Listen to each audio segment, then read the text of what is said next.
talaga pansinin yung boses ko guys kasi inuubo pa kasi ako, hindi pa na ano yung boses ko. So pasensyahan nyo na yan guys, ganyan na talaga. Nagkamali ako dito na part guys kasi sabi ko Adino Life pero nag-make up lang po ako kasi may lakad ako ngayon for today.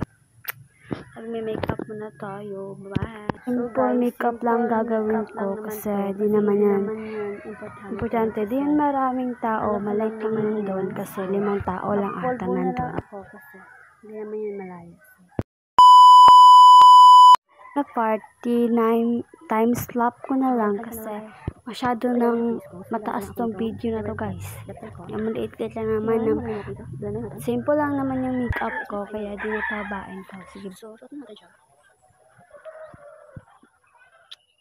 See you tomorrow. Everybody asking how we doing, say we good. Don't need no one to tell me how to live just